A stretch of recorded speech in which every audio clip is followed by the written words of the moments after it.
And then Allah talks about the big one, and that's the one I really want to end this conversation with, even though there's more to go. But Allah makes such a big deal out of this subject that again, just like there were 3 ayat about Judgment Day, now there are وَالَّذِينَ هُمْ لِفُرُوجِهِمْ حَافِظُونَ إِلَّا عَلَىٰ أَزْوَاجِهِمْ أَوْ مَا مَلَكَتْ أَيْمَانُهُمْ فَإِنَّهُمْ غَيْرُ مَلُومِينَ فَمَنِ ابْتَغَى وَرَاءَ ذَلِكَ فَأُولَٰئِكَ هُمُ الْعَادُونَ. 3 ayat about the same subject again. The only other subject that got 3 ayat was what? In this list. What's the only other subject that got 3 ayat? Judgment Day. Judgment Day and punishment. This is the next subject that gets 3 ayat. And you know what the subject is? Shamelessness. People who guard their privates. We live in the ultimately shameless world today. The world in which streaming videos off of any website are available on your mobile device. The age in which the pornography industry is a multi-trillion-dollar industry. The point of which, the agenda of which is to make sure every one of you is a consumer of filth in one way or another. That every man, woman, and child is exposed to this stuff, and they're hoping you are, so you become addicted to it, so you become yet another consumer. This is the gift of pornography to society. It's creating people, turning people into animals and perverts. And some of you, unfortunately, have that addiction. And you're watching this stuff online. And you're watching it and saving it on your apps and your mobile devices. And you don't feel bad about it anymore. You've justified it to yourself. And you feel bad about it once in a while, but you go back to it. And as a result, you think, oh, well, at least I'm not hurting anybody. At least I'm not doing it to anybody else. I'm just watching this stuff. It's okay. But you know what's happening to you? Inside, your soul is being just gutted. You have no soul left inside of you. So your prayers are empty, and you can't even shed a tear in your salat because your heart is so devoid of the fear of Allah because of the filth you've been watching all this time. It's turned you from a human being into an animal. So you can't even look. A woman passes by, and you see a piece of flesh walking by. You don't see a human being walking by that deserves respect. You check everybody out and everything out. You're constantly gawking and staring. You have a hard time putting your eyes down. When you're on the subway, when you're on campus, when you're at work, you're walking down the street, you just can't help it. You see a billboard, you take a second look, you see a third look. You don't miss any opportunity to just to violate your soul with your eyes. You're addicted completely. And then you say, brother, how do I get khushu' and salat? What world are you living in?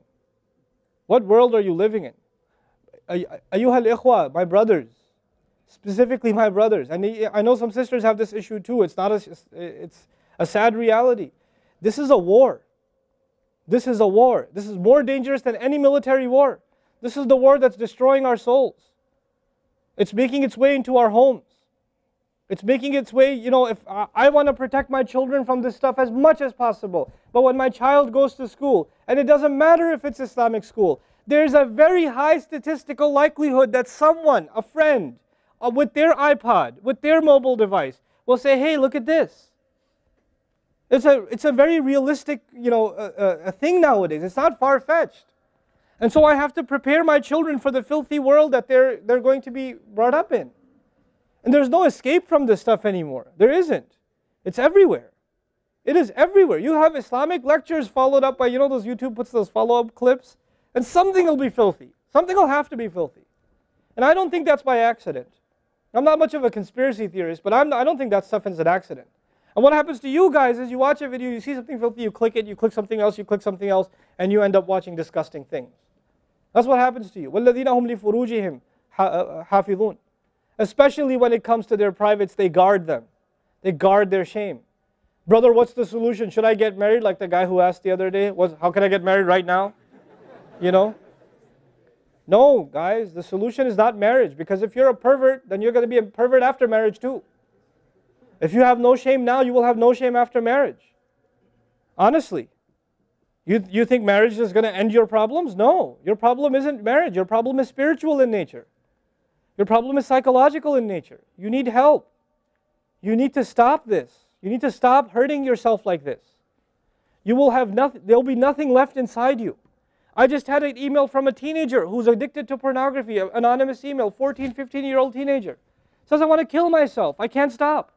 I've been watching it since I was 11. My parents don't know. I read this stuff and I cry because he's not one. There's millions of Muslim kids like this. Millions. Millions of them. We have to help these people.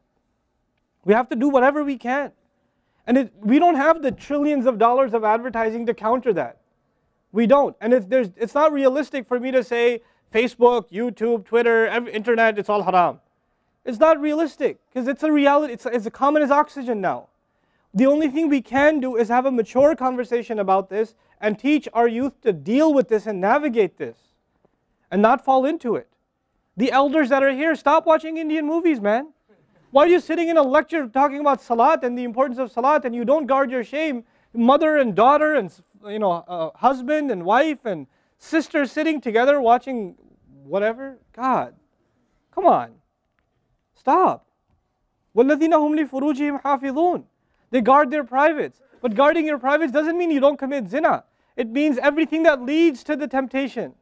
Everything that leads to it. They watch it. They guard it. They know it's under attack. They know that their shame is under attack. They realize that their weakness is their urges.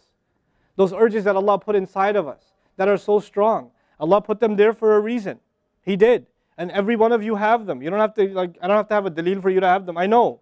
The guys that are here. You all suffer that challenge every single day of your life. Especially in a city like this one. At least in Texas, we're a little more conservative. Not that much more, but a little more. You know? At least in some towns, they don't allow for filthy billboards and things like that. They actually don't even allow the billboards. You know? But that's changing soon because, capitalism wins in the end. Right? But you guys are living in this city where you're exposed to everything and anything. Everything and anything. And you have to really go out of your way to guard yourselves. This passage is not about high goals. This is about the bare minimum. I told you that, right? This is the bare minimum, folks. The bare minimum is we guard ourselves from shamelessness. We wage a war within ourselves against that tendency. And I know some of you have tried to quit before and you go back. And you've tried to quit before and you go back again. And you go back again. And you keep falling into that trap. I know some of you have done that. And you're struggling with it. But don't give up on yourself. Don't give up on yourself. And whatever it takes, if you just don't be alone. Don't be by yourself. Be with good friends. Be outside. Study somewhere else. Go to the library and study. Go somewhere where other people are around.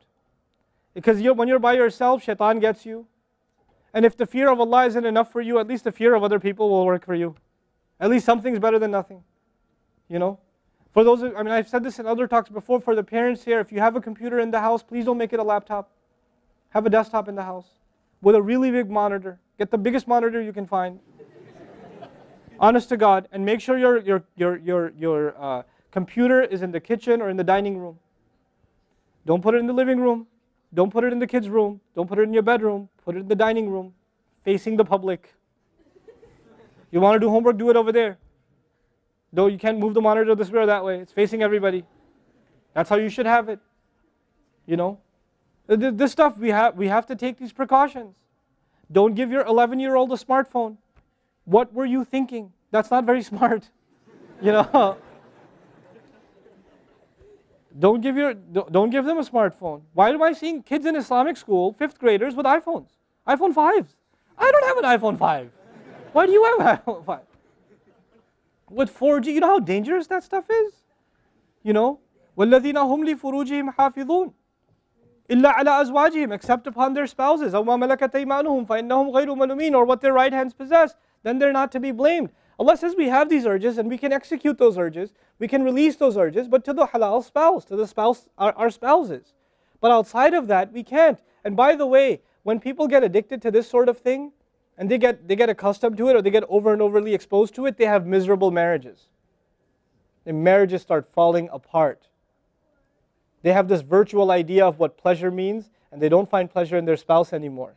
And there's great fitna that comes into the family. It destroys homes, Muslim homes. That's what's happening in our world today. Allah talks about the people who make salah, and He says, I'm describing the people who make salah because this is the mawsuf, al-musallin, then alladhina, all the alladhinas, all the asma' mawsula here are the wasf, the sifa of it, which means the people of salah are the people who protect their shame, are the people who fear judgment day, are the people who, they are constant in their prayers. These are the people. فَمَنِ ابْتَغَى وَرَاءَ ذَلِكَ فَأُولَٰئِكَ هُمُ الْعَادُونَ. The people who pursue anything beyond that, then they are the ones engaged in aggression. This is an act of aggression. You know when adu is mentioned, or adi, adin from adu, from ada ya'du, right? Al-adun. Al-adawa in Arabic means animosity. Allah says, whoever pursues their urges to be fulfilled outside of the halal, outside of the marriage, whoever pursues that, then they are engaged in an act of aggression. The question is, aggression against who? Because when you say enemy, then you have to say enemy of who? If they've become an enemy, who have you become an enemy to? Allah didn't mention a maf'ul bihi, no jar majroor, nothing related to it. You know what that means? They are an enemy to themselves, their family. They become an enemy even to Allah's teaching. You know, these are the kinds of people. The most important asset you and I have is our hearts. And this shamelessness destroys the hearts. It destroys it. The most precious thing you and I have to preserve is our iman. And these filthy images is destroying your iman. They're tearing your iman apart. Don't let it happen to you. Do not let it happen to you. And I can only talk about this. I can't stop you from doing anything. And nobody else can. You will have to police yourself. You will have to control yourself. You'll have to make the decision, is my iman important enough? Is my salat important enough? You know? Or should I just carry on and pretend? You know what I told you about jazur, right? When you come across evil, you just don't want to deal with it. You just ignore it. There's a lot of people like that. They hear this stuff and they don't deal with it. They just ignore it. And you're jazur. Then you're not from the musallin. Illa al-musallin. If you don't be from the people of jazur, from the jazur'een. Don't be from them. The people who just leave it. They don't even deal with their problem. They run from it. And they cave in every time. And they're reactionary. And that's the beautiful thing about the beginning of this passage. Halua, reactionary. Usually we react to temptation. You react to an image and it leads you to a site, which leads you to something else, which leads you to something else. You're constantly reacting to things. You're supposed to learn to have the right reaction, and the right reaction comes when we become people of salah.